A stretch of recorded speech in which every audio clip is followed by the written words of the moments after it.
Greetings again, back with another unboxing. Well, not really an unboxing. This one is more of an unbagging. As you can see, it's a bag because this is for Brisbane Record Fair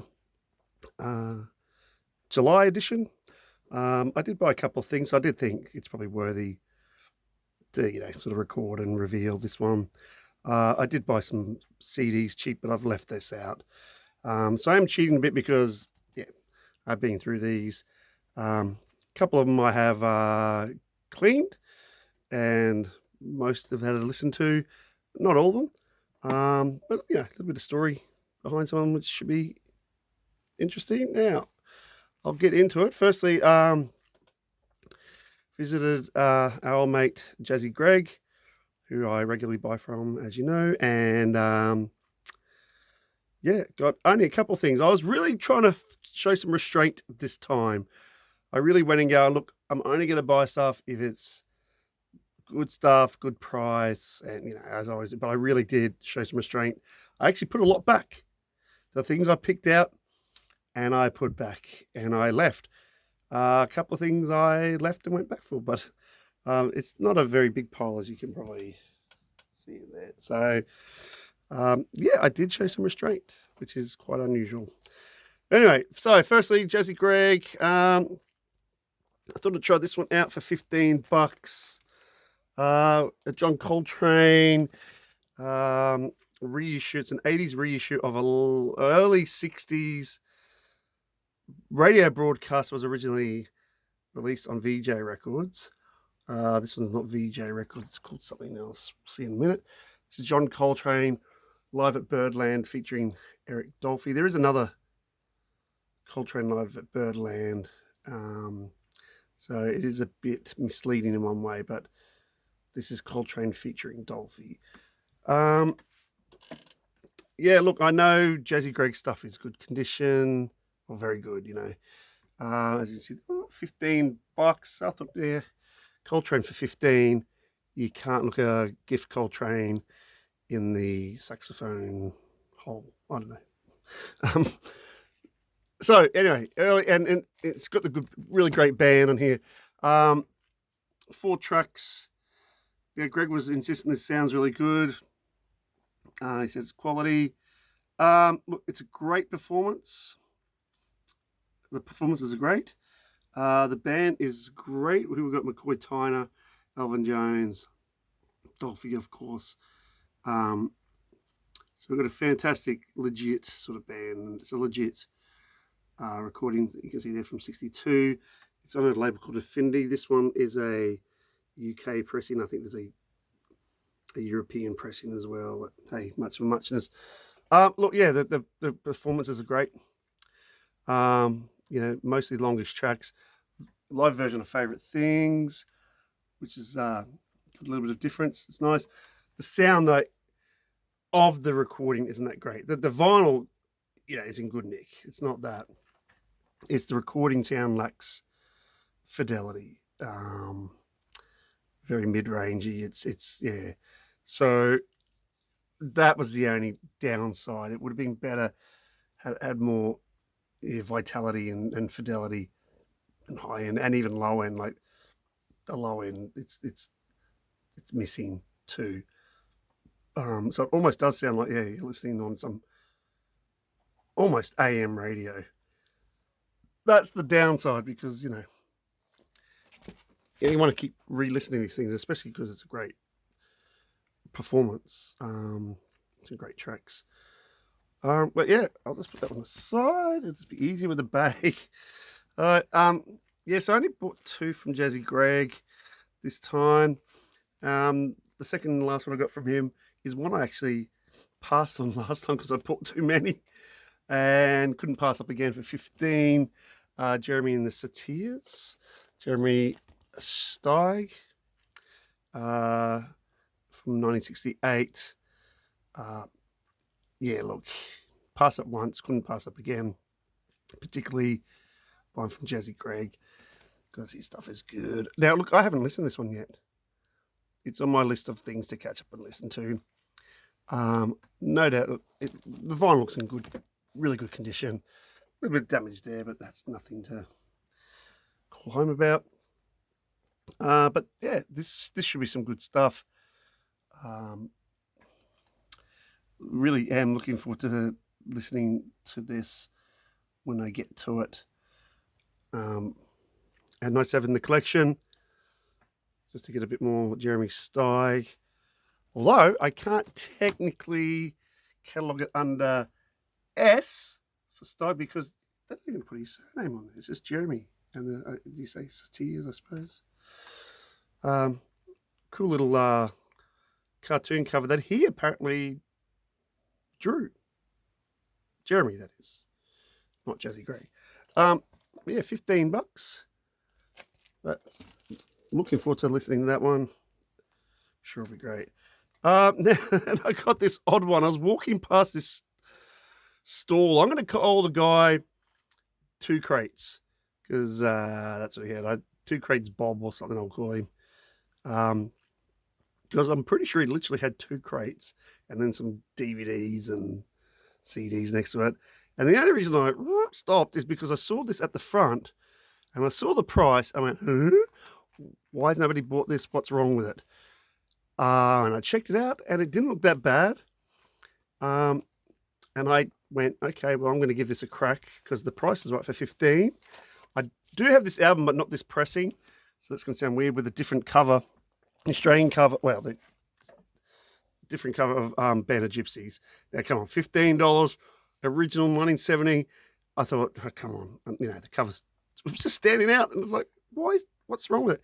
Now, I did have a look at the vinyl. The vinyl was not in huge minty condition at all. There's some dingers on there and scratches, but it didn't look that terrible. The cover was just a bit unglued, but hey, glued 2 seconds later, it's glued back together. It was great. The cover's actually quite solid.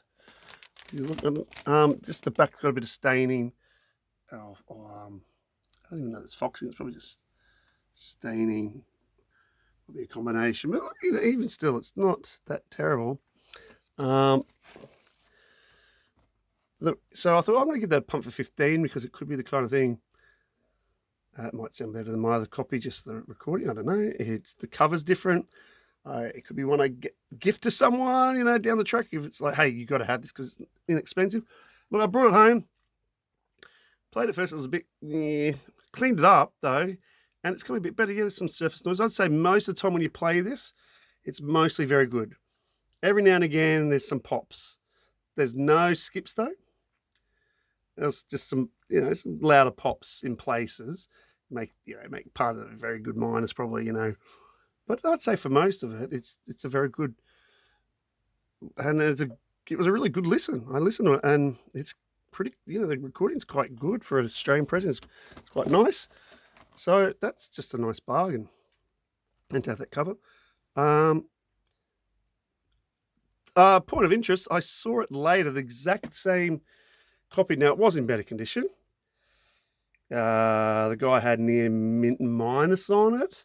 So just a couple up, If I said this is, mostly very good, and that's taking his word for it, he had $100 on it. So $85 difference to jump from, mostly very good to, jump up to near mint minus or whatever. 85 is a big jump. And, as I said, it was the exact same pressing. So that even, justified it even more for me to go, yeah, I'll get it as a bonus. All right, then I went to old mate, Sacred Crates, Marco. He had come back from Japan, had some Japanese stuff. Look, there was some okay stuff. Prices, he's obviously got to make his money. But I found something of someone I have been after for a while, but just never found the right price. A record I've been after. And there's a bit of a story behind this. So I'll just show you. They've got Otis Redding's Dock of the Bay. Posthumous, very famous posthumous album released not long after his untimely death. Yeah, look, it's a bit of a mixed bag, this LP, but still, I've been after some Otis Redding for a while. As I said, I'm not overly enamored, but there's some really great style stuff, stack stuff. This is on the Vault Stack subsidiary, so it's legit Vault pressing, as you can see there. So I have been after this, but it's usually really overpriced. Now, $23. You might go, yeah, and look again with Marco's famous check disc thing, always, alarm bell. So the price in that. But this is the thing, I'm going to have to open this one up because I even talked to him about this, and yeah, I'll just show you the back anyway. The cover is solid. It's like sedimentary, man. It's right, rock solid, and it's really clean, and it's got really heavy. It's got, with the paste on, but it's a really heavy cover, like the cardboard. So it's like old school. That's nice. But this is the thing. Now I have changed the inserts. I think, yeah, just for now. Thing is, there's 2 copies of the 1 LP inside, because I stood in the market, because there's 2 LPs. I was like, yeah, this is not a 2 LP set. I knew that was a 1 LP. There's 2 copies, and they're nearly identical, except the labels are slightly different. The vault labels, but I think the font. So there's one of them, and I think this is the one I played. I think I haven't played both of them. I didn't clean them. But you can see that one, and I'll show you this one. And like, you just see the font is slightly different, but it's basically identical there. And the vinyl's quite heavy. Now, yeah, both. This was the thing. Both do have defects. They do have sort of, a couple of. I don't know if you can see in there. There's a couple like, yeah, you can see there's a couple like, dingers and stuff. A couple of light surface scratch, but nothing. There's a couple of questionable ones. I'm not going to go through both, but both actually have a little bit of that. And so my figuring was that between the 2 copies, I should get 1 decent copy, because the dingers are on different tracks, and I even think they're on different sides. So, for instance, I think the dingers this one's on side 1, and the rest of side 1. It's not too bad, It's like the occasional mark. I just think it's a good clean, but nothing heinous there, and I think the other one's the opposite. So. It's kind of funny, and I find it funny, but I got 2 copies, and between the 2, I'm sure I've got 1 really, really decent one. Yeah, and as I say, anyway, I played the first one too. There's no skips anyway. There's a couple of more pronounced pops here and there, like bigger clicks, but you can still listen to the album, and that was only 1. So anyway. That's all I bought from Marco, and I put some things back because, as I said, I was on a mission to be frugal. And so I went to this new guy. I'd never seen him before. He's a nice guy. I was having a chat to. He was next to another guy. I was looking at some of his stuff. I actually thought they were together, their stuff. Turns out it wasn't. And so firstly, I saw this nice looking copy of Creedence's Pendulum from about 1970. Now it's an Australian pressing. It's $10 on it, as you can see there. I've just changed the cover. Oh no, I haven't changed the cover. Sorry, my bad. I haven't even changed the cover yet. It's the cover it came in. So yeah, look, it looks pretty solid. I was okay. Piqued my interest. $10. Creedence, one of their decent albums. In the back looks nice. I was okay. What's the catch here? $10. Yeah, a little bit of wear, because this is not the Mardi Gras crap album. That's always derided. This one's like their last one that's considered decent, and it is really, really good. Yeah, nice gatefold. A little bit of staining, but hey, 1970. And then I looked at the vinyl, and the vinyl didn't look that bad. And I was like, what? What's the catch here? And I was like, let's get the vinyl out. Just for a second, just to have a look. But yeah, you can't really, it's hard to see in that light. But, when you look at it, I looked at it and I went, this is pretty good. It's shiny. Yeah.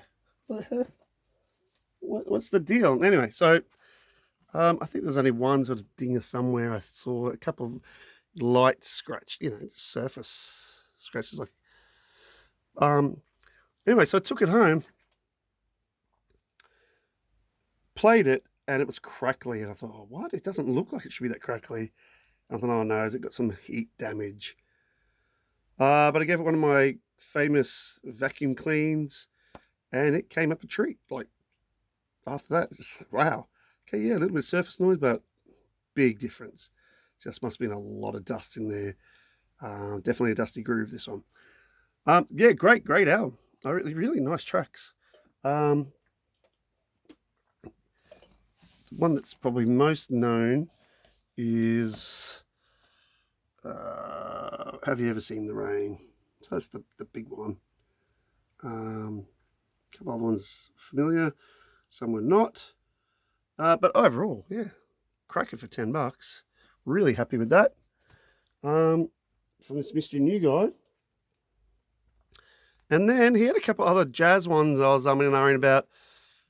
Some reissues, but at decent prices and really decent conditions, well, good condition. Now, so I snapped up this because, you know, I'm a bit of a Freddie Hubbard whore. I didn't have this one from the 60s. I think it was about 65 or somewhere around that. It is a reissue, 75th anniversary reissue. I don't know if that logo is anywhere on here. Might be on the back. But this thing is near minty. Like, honestly, like it, the cover, the vinyl schmick as. There's the 75th anniversary. Yeah, and I looked at it and I went, wow, this looks in really, really good condition. Like he might not have even played it, or maybe played it once. I had to talk to him. I think he's just upgrading some of his to the next level reissues, the Tone Pulse series or whatever else, or the other 80th anniversary ones or whatever it is. So, you know, we had a good chat about those things, and I'm pretty sure that's why they were decently priced. And I look, this is basically what's new. I'm going to buy it for $25. Add it to my Mr. Hubbard collection. Yeehaw. And then I was looking at something else. I'm in knowing, but I was like, nah, look, I'm going to pare back today. I'm not going to buy too much.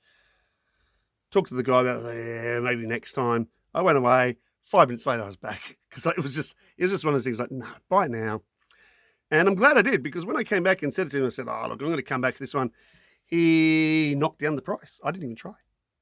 And this one was sealed. Now, I have since unsealed it. This is Time for Tyner by McCoy Tyner. He had 25 on it. Sealed, brand new. And again, 75th anniversary one. So brand new for 25 is very reasonable. And then, as I said, he just knocked it down. Without me trying, because he said, oh, I'll do a brother a favour, because he, you know, saying, no, I was trying to be good. And he didn't have to, because I actually came back to buy it. I was going to buy it for 25. So that was really generous of him. Nice. I was very thankful. Still am. And so I got a brand new sealed, reissue. But hey, it's a Blue Note UME reissue. It sounds great. You know, I'm sure it sounds great. I actually haven't listened to this yet. I just unsealed it and put it in a new sleeve. So, well, actually, it didn't come with a sleeve because it was actually sealed, so it didn't need a sleeve. But that is brand new, ready to listen to. Yeah, but I'm sure it'll be fantastic. No qualms about that. That is a mint fresh. So then, I finally went to Mr. Vinyl Junkie. He had his Japanese stuff there after his last trip out. And again, I looked at something and I'm the nut about it. Went away, had something to eat. I was eating, went, nah, time to do it is now. Went back and bought this LP because this is on my list of things to get. I knew it'd be awesome. I did pay a little bit more than I probably wanted to. This is the big one, $50. Here's a reissue of Boogaloo Joe Jones's No Way on Prestige. Love my soul jazz Prestige stuff. You know, late 60s, early 70s. It is, a more recent reissue. Got a couple of these ones on this Jazz Groove Prestige Collection reissue series. So this is one he's gotten from Japan. And look, it's great. I'm glad I bought it. Look, yeah, I might have been able to get away with it a little bit cheap if I bundled some stuff all together from Japan and spent a couple $100 to bundle things to get postage down. But it was nice just to go get something, see it. Never seen it in the wild. Yeah, it's a reissue, but hey, it's pristine. Like mostly, it's really it is near mint minus. Cover is. I still just haven't changed it from this crappy. I hate these. I know they look nice and like sparkly, but I'll change the cover. But yeah, love my Boogaloo Joe Jones stuff. Love my Prestige Soul Jazz stuff. This one's what 1970, 71. Oh, there we go. 71. Just after 70. Or it might have been recorded in 70. But anyway, it's at the right era. Sounds awesome.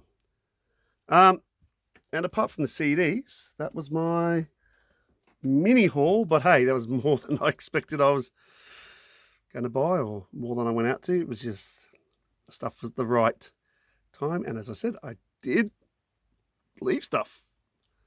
Yeah, but that's okay. Alrighty. Take care. See you later.